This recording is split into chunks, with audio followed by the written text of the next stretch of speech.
Welcome to shine my career channel. दोस्तों, आज आपको बताने वाली हूँ कि भारतीय सेना में भर्ती कैसे होते हैं, यानी इंडियन आर्मी में कैसे भर्ती होते हैं, कैसे ज्वाइन कर सकते हैं, क्या क्राइटेरिया होता है, कौन सी पढ़ाई करनी चाहिए, कौन से वो रास्ते हैं, जरिए हैं, अकेडमीज हैं, पेपर्स हैं, एग्जाम्स हैं।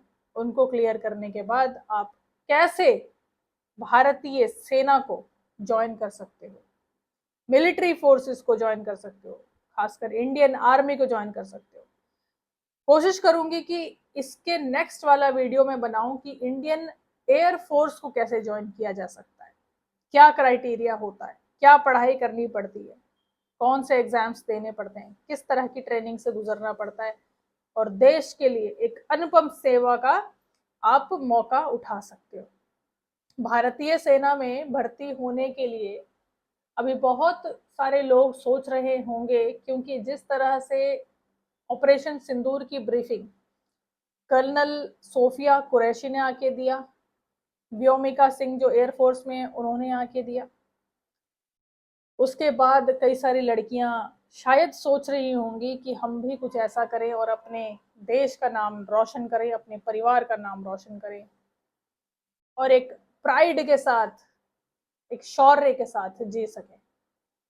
अगर ऐसा कुछ है तो आप इस वीडियो को देखो। मैं इसमें बताने वाली हूँ कि इंडियन आर्मी को कैसे ज्वाइन किया जाता है। ठीक है, तो शुरू करें।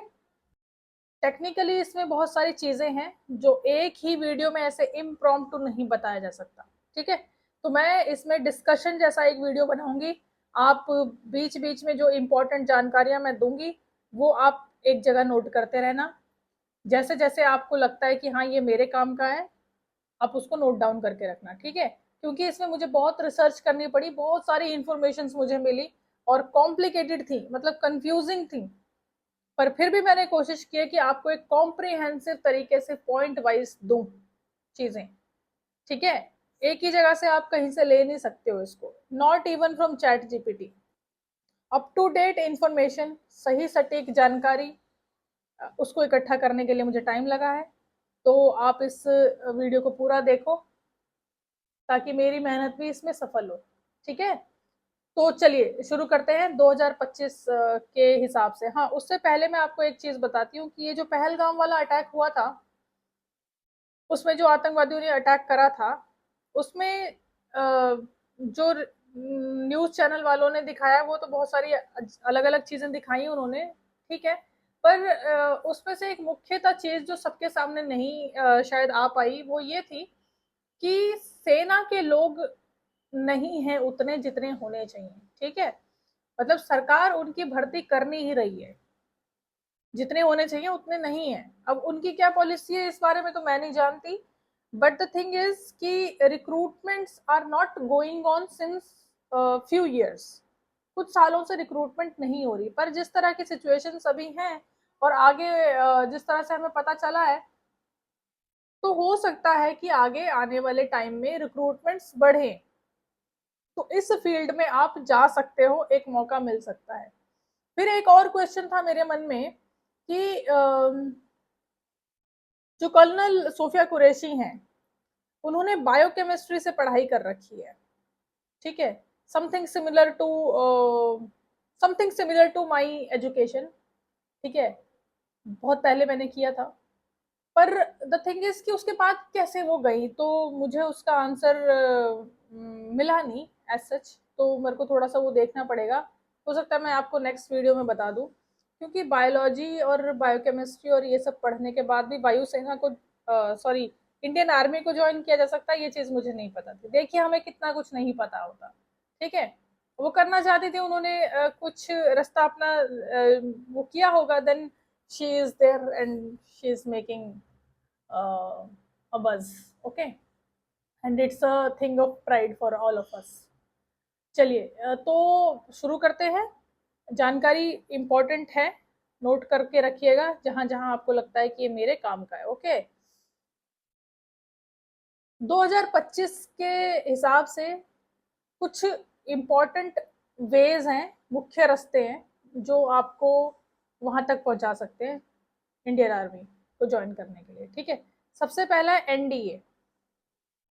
नेशनल डिफेंस एकेडमी, नोट करके रखिए।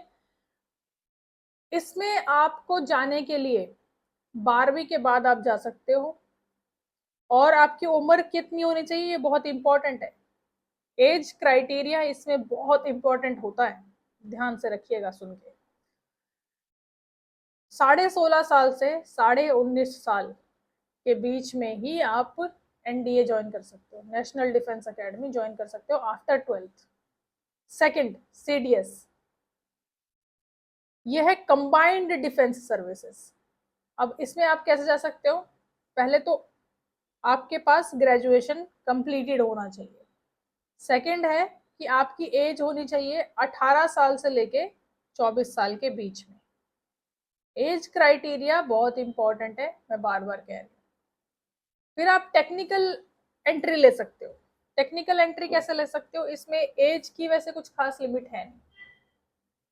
आपने इंजीनियरिंग कर ली, ठीक है, इंजीनियरिंग ग्रेजुएशन कर ली, मतलब बीटेक कर लिया, बीई कर ली, you can join the army technically, मतलब टेक्निकल पोजीशंस में आप आर्मी को ज्वाइन कर सकते हो।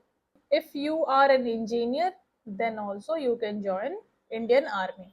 ओके, अब चौथे पॉइंट की बात करते हैं, जो कि बड़ा कंट्रोवर्शियल भी रहा है बहुत सारे लोगों के लिए। I don't want to go into that, ठीक है, मेरे पर्सनल ओपिनियंस यहाँ पे मायने नहीं रखते, क्योंकि मेरा काम है जानकारी देना। अग्निवीर स्कीम, अग्निवीर स्कीम के हिसाब से 4 साल की शॉर्ट टर्म की सर्विस आप दे सकते हो। उम्र होनी चाहिए 23 साल से पहले पहले, ठीक है, मतलब अगर आप 18 साल के हो, 18 साल के हो चुके हो, 23 साल के नहीं हुए हो, आप अग्निवीर ज्वाइन कर सकते हो, ठीक है। शॉर्ट टर्म सर्विस है ये। इसमें पेंशन वगैरह कुछ मिलती नहीं है, और मैक्सिमम 4 साल की सर्विस है, ठीक है। किसी को अगर पता ही 22 साल के आसपास चल रहा है, जिस तरह से हमारे इंडिया में वैसे ही अवेयरनेस की इतनी दिक्कत रहती है, खासकर टायर 3 सिटीज में और रिमोट एरियाज में, so this is something little problematic at awareness level, ठीक है। चलो कोई नहीं। अब बात करते हैं कि लड़कियां किस तरह से ज्वाइन कर सकती हैं। लड़कियां ज्वाइन कर सकती हैं एसएससी का एग्जाम देके, एसएससी का एग्जाम देके, और नॉन टेक्निकल पोजीशंस पा सकती हैं। और अगर सपोज करो कि किसी ने लॉ की पढ़ाई कर रखी है, वो ज्वाइन करना चाहता है, तो जैग के अंडर ज्वाइन कर सकता है। जैग मतलब जज एडवोकेट जनरल के तौर पे ज्वाइन कर सकता है। और एक स्पेशल एंट्री होती है, उसके बारे में भी आप जान लो, वो होती है NCC special entry. NCC special entry के बारे में आप कहोगे तो मैं एक डेडिकेटली एक वीडियो बना दूंगी, क्योंकि इसमें बहुत सारी चीजें हैं। ओके, तो एनसीसी की स्पेशल एंट्री किस तरह से हो सकती है, अगर आपको पहले जानना है तो गूगल करो और अपने लेवल पे थोड़ा सा रिसर्च करो, because it will take a lot of time to research on this topic and to give a comprehensive information. Okay, अब बात करते हैं कि कौन कौन से पोस्ट होते हैं, आपकी एजुकेशन के बेसिस पे पोस्ट मिलते हैं। ओके, उसके बाद फिर ट्रेनिंग वगैरह होती है। चलो, सिपाही अगर जनरल ड्यूटी के लिए नियुक्त हुआ है तो 12वीं पास की जरूरत नहीं है, 10वीं पास में भी वो सिपाही जो जनरल ड्यूटी पे रहता है 10वीं वाला भी आ सकता है, कर सकता है। लेकिन ऑफिसर पदों के लिए फिर हायर एजुकेशन की जरूरत होती है, कम से कम ग्रेजुएशन की, ठीक है।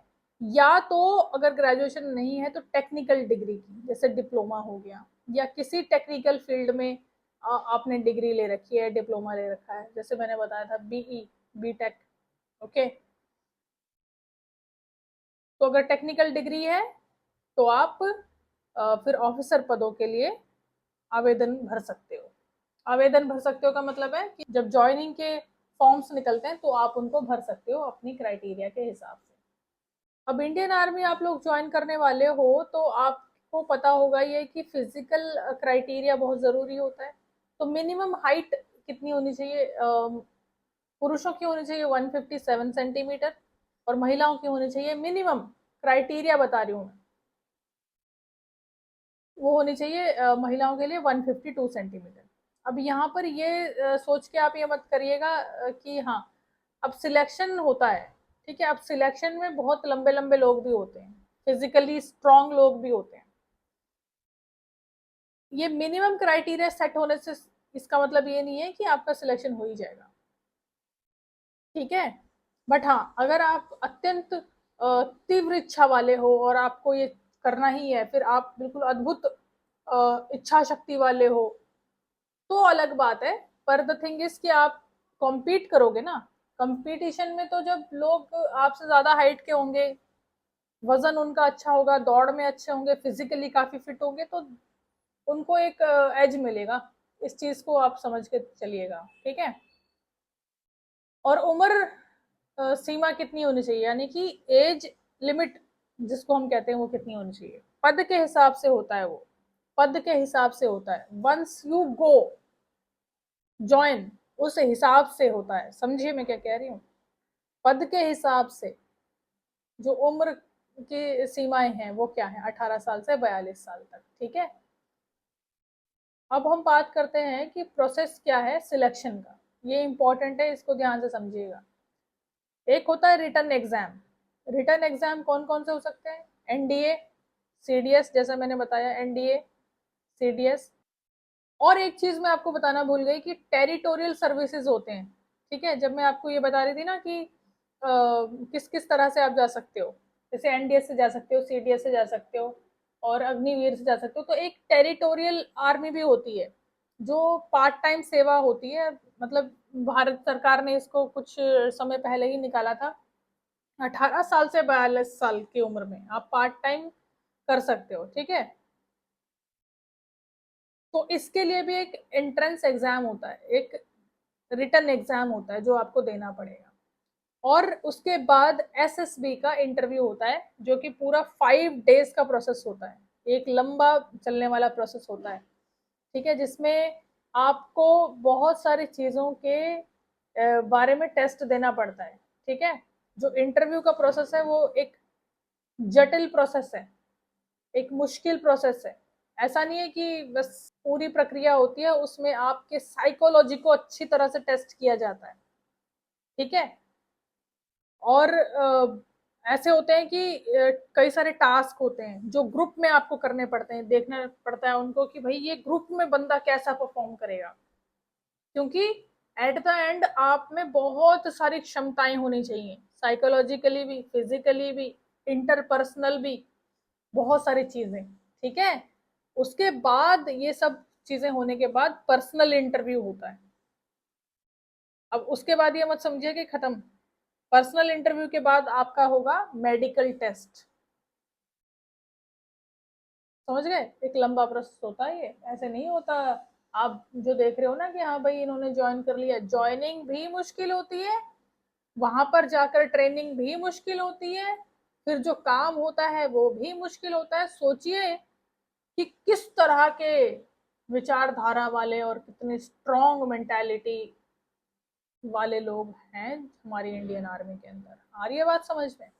ऐसे ही नहीं है, बहुत भैया तगड़ी चीज होती है ये। ऐसा नहीं है कि बस हो गया जॉब की तरह कर लिया इसको, नहीं, सैलरी के बेसिस पे ये काम नहीं होता। ये काम होता है अपनी अंतर आत्मा से। एक अगर बहुत तीव्र इच्छा शक्ति है, बहुत ही भैया, आप फिजिकली, मेंटली, साइकोलॉजिकली हर तरह से स्ट्रांग हो, तभी आप टिक सकते हो। अलग ही लेवल का होता है भैया मामला यहाँ पे पूरा, समझे। अब बात करती हूँ सैलरी की। तो सैलरी तो यहाँ पे डिस्कस क्या ही करें, सैलरी तो कम ही होती है। अगर आप सैलरी को कंसिडर करके इंडियन आर्मी को ज्वाइन करना चाहोगे तो फिर तो मत ही करो। लेकिन अगर आपको ज्वाइन करना ही है, सैलरी चाहे कुछ भी हो, you don't give a damn, then जाओ। चलो फिर भी मैं बता देती हूँ कि सैलरी कितनी क्या होती है। सैलरी मिलती है वही 21,000 रुपए से 30,000 के बीच में। और अग्निवीर की बात बता रही हूँ, चौथे साल में 40,000 रुपए मिलती है। ओके। 4 साल बाद उनको एक वो मिलता है, सेवानिवृत्ति वाला, कि हाँ भाई रिटायर हो गए, 4 साल बाद रिटायर हो गए तो कितना पैसा लेकर निकलते हैं, करीब 11.5 लाख रुपए की सेवा निधि पैकेज लेके वो वापस आते हैं। ठीक है, ये कौन होते हैं? ये अग्निवीर होते हैं। तो जिनको ज्यादा सेवा करने का मन है लेकिन वो अग्निवीर के थ्रू गए हैं, तो 4 साल की सेवा के बाद उनको वापस आना पड़ेगा। चलो कोई नहीं, 4 साल की सेवा है तो कुछ लोगों के तो नसीब में वो भी नहीं होता।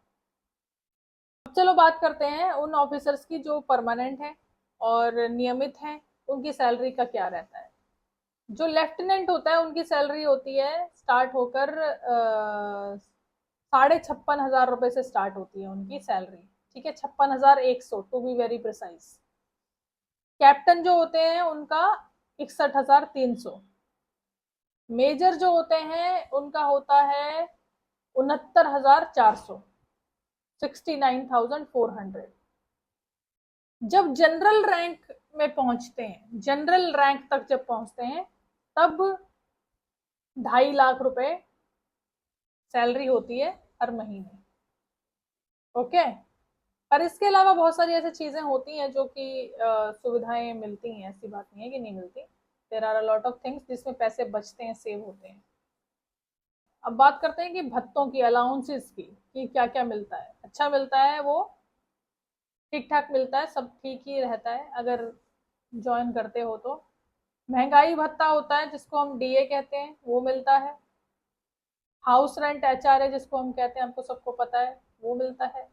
रिस्क अलाउंस जो होता है, जैसे कुछ इलाकों में अगर वो तैनात हैं तो वहां पर रिस्क अलाउंस मिलता है।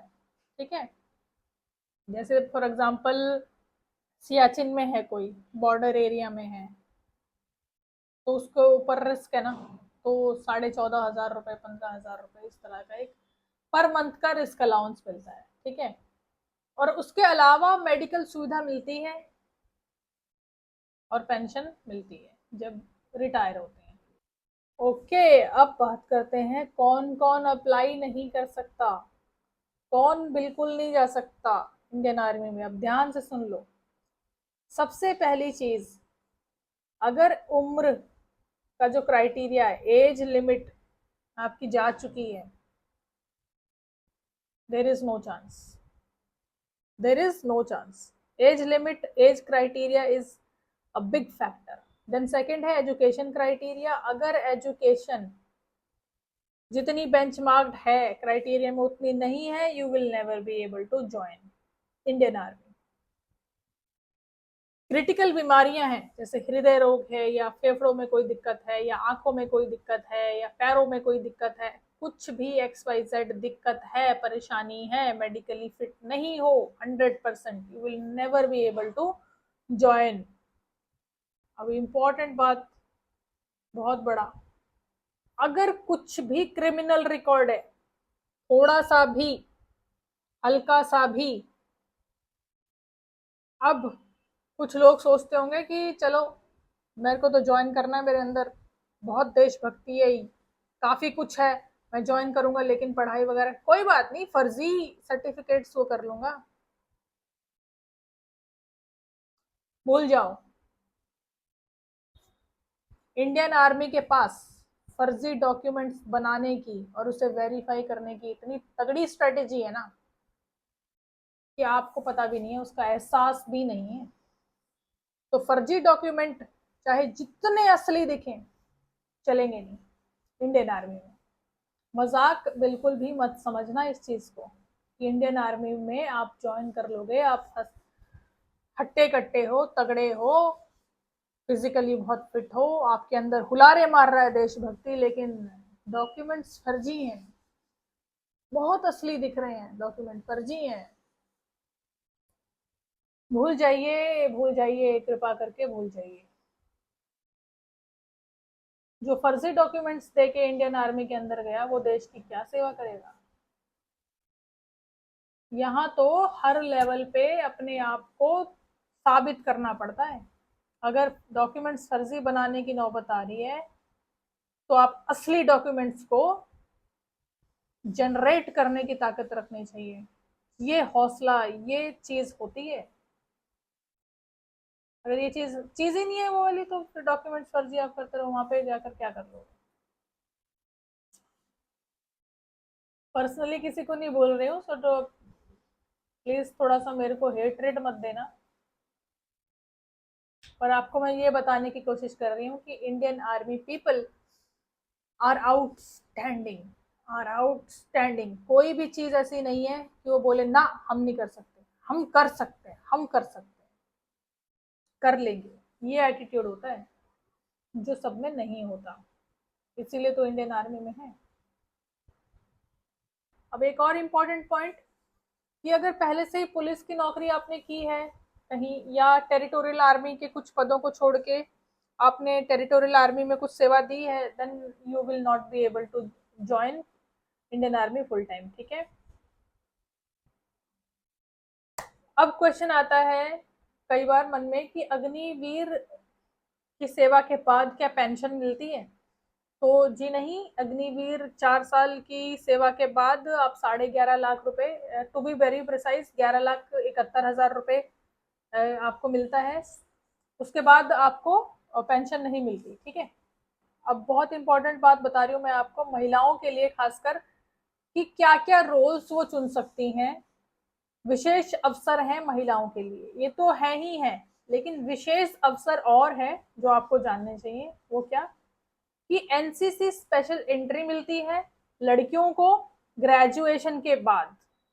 एनसीसी का सर्टिफिकेट ग्रेजुएशन है तो आपको स्पेशल एंट्री मिलती है एनसीसी के थ्रू। अगर आपके पास एलएलबी की डिग्री है, लॉ कर रखा है आपने, तो आप जैक के थ्रू एंट्री ले सकते हो। ठीक है।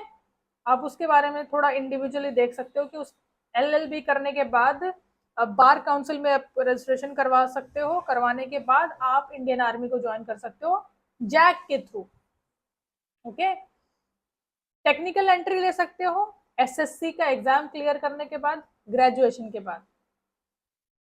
ग्रेजुएशन के बाद एसएससी का एग्जाम दिया, then you can join Indian army with technical entry.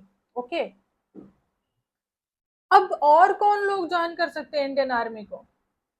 Doctors can join, nurses can join. तो जो हेल्थ का पूरा कोर है, medical corps, medical corps of Indian army में डॉक्टर्स और नर्सेस और हेल्थ केयर स्पेशलिस्ट ज्वाइन कर सकते हैं। ये स्पेशल एंट्री है महिलाओं के लिए। आ रही है बात समझ में, तो नोट करके रखिएगा।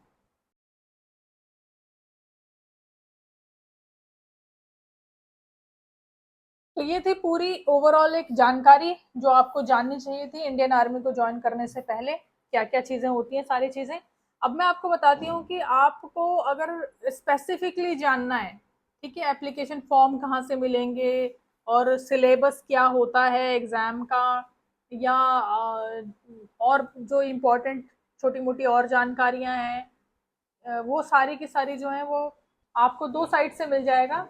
ठीक है, एक एम्बाइब और एसएससी क्रैक, इन दोनों से आप देख सकते हो। बाकी और कुछ भी आपको पूछना है इस बारे में तो आप मेरे को कमेंट डाउन नीचे कर सकते हो। मैं आपको पूरी कोशिश करूंगी कि स्पेसिफिकली आंसर करूं। इंडियन आर्मी ज्वाइन करना चाहते हो, मैं ये मान के चलती हूँ कि आप अपने आप में बहुत सक्षम हो, काफ़ी कुछ अपने लेवल पे भी कर सकते हो। कुछ भी चीज़ों की अगर आपको दरकार है जो मेरे लेवल पे हो सकती है, मैं आपको जानकारी प्रोवाइड करूंगी। आप नीचे कमेंट कर सकते हो मुझे, और अपने लेवल पे भी आप रिसर्च कर सकते हो। मैंने आपको दोनों साइट्स बता दी हैं। इसके अलावा और भी बहुत सारी साइट्स हैं जिस पर आप जा सकते हो, जानकारी इकट्ठा कर सकते हो और स्पेसिफिकली जान सकते हो। ठीक है। जिसको ज़रूरत है उसके साथ कृपया शेयर करो ताकि उसको पता चले कि हाँ ये सब चीज़ें हैं। पहले ही अवेयरनेस हो जाती है तो देखो कितना इजी हो जाता है। हमारे टाइम पे तो कुछ था ही नहीं, मतलब अभी मैं 15 साल पहले की बात बता रही हूँ, जब हम लोग स्कूल वगैरह में थे, हमारे पास कुछ था ही नहीं जानने के लिए। तो हमारे पास तो वैसे ही अवेयरनेस की इतनी कमी थी। काश आज के टाइम पे जिस तरह से है पहले होता। चलो कोई नहीं, ये रोना तो रहेगा। चलिए ध्यान रखिएगा अपना और मिलते हैं नेक्स्ट वीडियो में। नमस्कार।